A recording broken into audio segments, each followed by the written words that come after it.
and good morning. I'm really not sure where I'm going to go today. I've given a title, and it could head in more than one direction. As I've sat here pondering, I've wondered which one it will take. Anyway, people that only connect with me on, oh, I didn't do the title.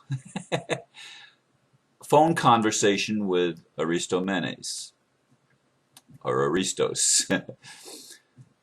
People that only connect with me on YouTube and not Facebook may not have ever read any of Aristomenes Christos Papageorgopoulos' comments on my videos, although I have mentioned him more than once.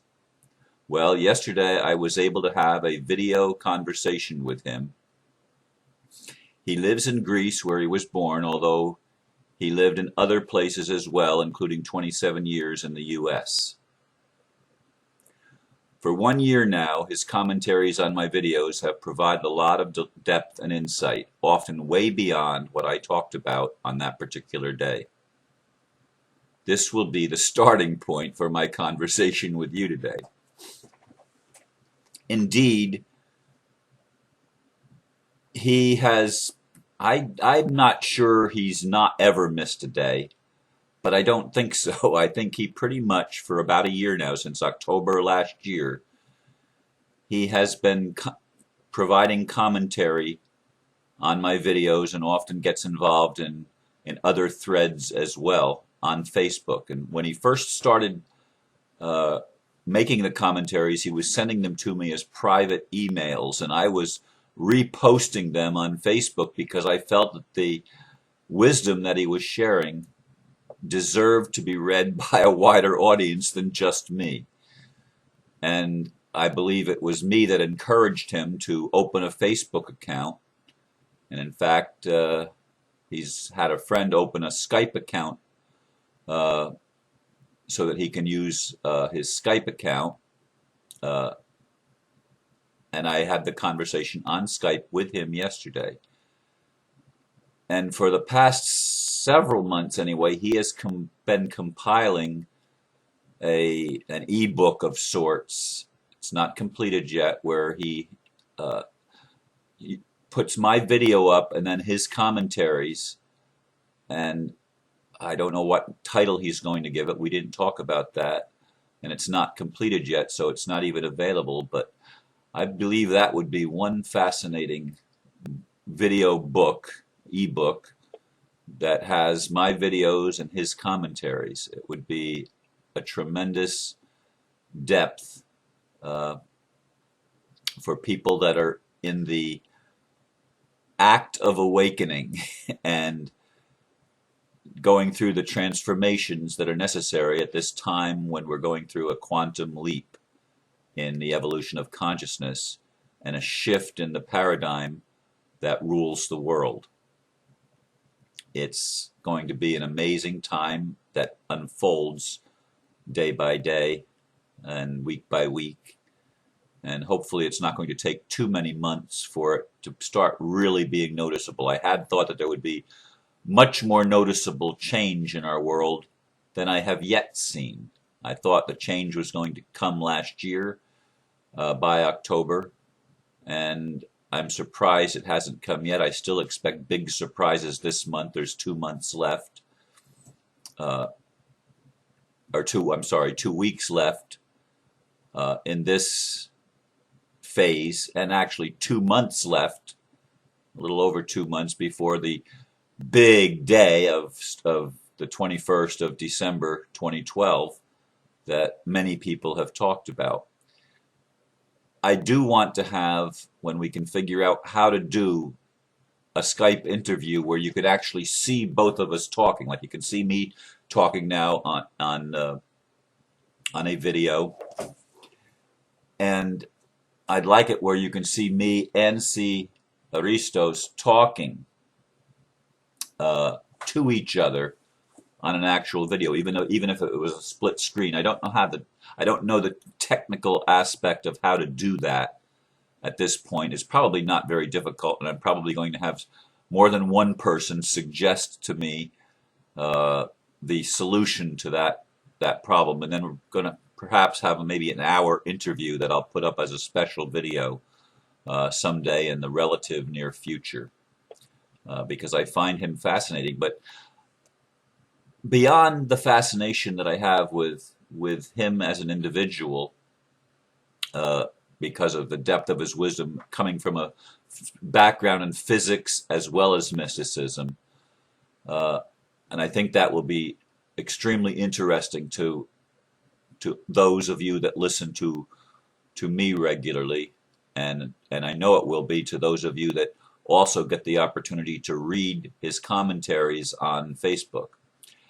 But I have a huge amount of very fascinating friends. I spoke with another man yesterday from California, David Koss, who's is sending me his book entitled Farm Physics, A New Cure and More. Um, and I found the conversation with him also very fascinating, and look at exploring some of the uh, those of you that see what I'm doing. Oops, no, it's this way. Yeah, it's this way. Yeah, oops, I'm moving my hands in the wrong direction. With a glass of water in between, or any kind of liquid, it changes the liquid and has it spinning in the opposite direction, the electrons spinning in the opposite direction, so that they will be healthy instead of unhealthy for the body.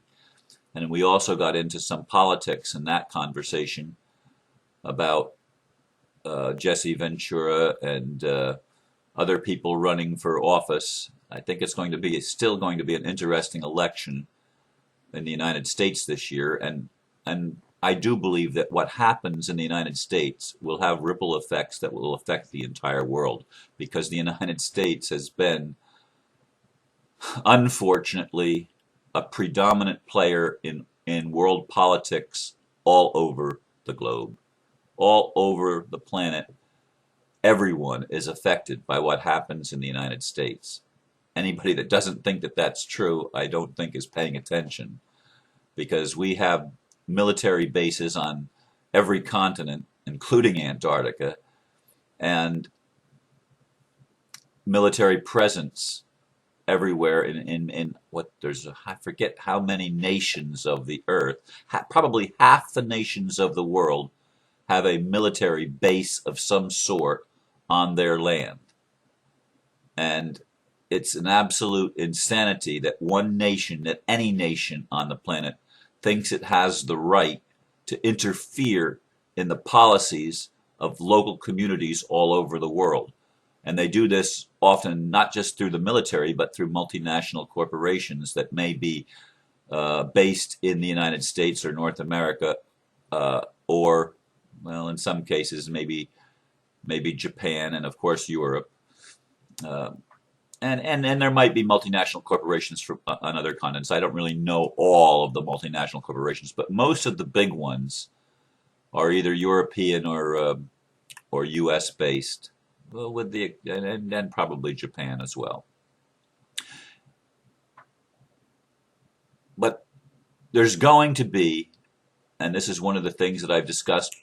I don't know if Aristos and I discussed that. We touched on a lot of things in our conversation that lasted over an hour yesterday. I know I did discuss it with David Kass, Kass, Kaas rather. Spell it right, Ron. And I've discussed it with other friends, both that I've met online as well as here locally. I think that the move toward republics is going to be worldwide. I listened to an interview with Foster Gamble yesterday, and I think the Thrive movement is going to play a huge role in the re-governance of the world and the re-corporatization, if we even need corporations, restructuring of our business models so that the whole population, everybody, can be served. I don't think RUSA or any of the other republic movements in the United States will be the one that's dominant. I really think that somehow it's going to happen that all of these fragmented freedom movements and all these various groups are somehow going to find a way to come together and to combine uh, resources as well as to combine genius. And there are geniuses involved in all of them, and people that are dedicated to a vision of a better world. And to leave any one of them out would only create more competition. And if the world is moving in any direction at all, it must be moving, and I believe it is, towards greater cooperation. I still don't see that in some of the areas that I'd like to see it, but it's a sine qua non, and not without which we will not see the kind of world that serves all of the people and provides the greatest opportunity for everyone to evolve to their greatest potential, unless we get beyond the competition model, unless the paradigm of competition shifts to a paradigm of cooperation. The interview with Foster Gamble yesterday was very interesting. He was being interviewed by people in South Africa who are moving towards, they've actually created the Ubuntu Party, if I recall correctly. And there's an Ubuntu, I believe there's an Ubuntu operating system for computers as well. So I think that's the same word, although I didn't look it up afterwards. But it's moving toward a moneyless society. But Foster, as I believe, Foster Gamble said, I do believe that's where we're going, just like me, but I don't believe we're there yet. I don't believe we can be there yet because we're too habituated to using money as a means of exchange. And until we can reach a higher level of consciousness in our culture, and I'm talking about human culture now all over the planet, we're not ready for a cashless society. But I agree with all of you that say money is a big problem. I agree that the monetary system in our world is a unsustainable system that serves a relative handful of people and families at the expense of virtually the entire world. And this cannot continue. There cannot be a new world order based on the domination of the many by the few. That simply cannot be. There has to be sovereignty, there has to be individual freedom and community freedom. And when I say community freedom, I'm talking about local communities at the even sub-communities within cities and towns. But at every level then thereafter, it has to arise organically from the nucleus of the individual and of groups of individuals that work together in cooperative ventures. And the interview with these brilliant people from South Africa are one of many breaths of fresh air. The Quiche Foundation I've mentioned, and there's so many things. I mean, I can't even begin. The Zeitgeist movement, and I mean, there are just numerous, too numerous to mention,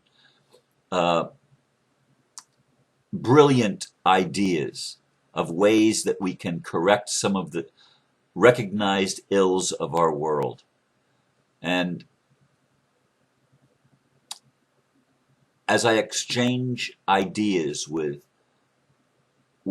many people, and my Facebook page and YouTube channel become sort of a magnet, a drawing point for people around the world to share their ideas. I mean, folks, I don't know what's going to happen in the next 2 months, but I believe it's going to be some significant changes that we're going to see. We know that the elite, so-called, are wanting to collapse the economy. They're trying to collapse the dollar, especially. And the euro won't be far behind. That's their game plan because they want to create such chaos in the world that we call on them to provide their solution.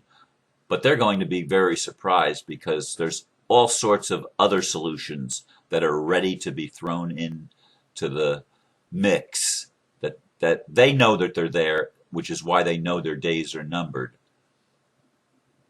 But the changes are coming. And even though I didn't have a clear cut idea of where I was heading in today's video, I end up coming right back to the vision of a different world that we are creating together, and that spirit is helping us create, opening up portals. Extraterrestrial presences are involved. The dynamics are just mind-boggling when I think about all that I sense is going on in our world. And I want you to get a sense of that so that you do not get entrapped in the fear that is being generated still in the mainstream media and still in our recognized institutions. There are many unrecognized or organic growths of ideas and of communities that are happening that's going to radically change the paradigm of our economies, of our politics, of our religion. Everything that has been a hindrance in the past is going to open up and go through significant changes. And I think many of those changes will be visible by the end of this year. How it all pans out, we've got grandstand seats, don't we? We've got, in many cases, front row seats. But we all have the ability, if we choose to pay attention to the good things that are happening and make sure that the New World Order people that want to create a dominant, a more of a domination culture, do not get their way. Thank you for listening. I think I'm going to stop it right there. It's gone plenty far enough. Namaste. I'll talk to you again in the morning, tomorrow morning. Bye for now.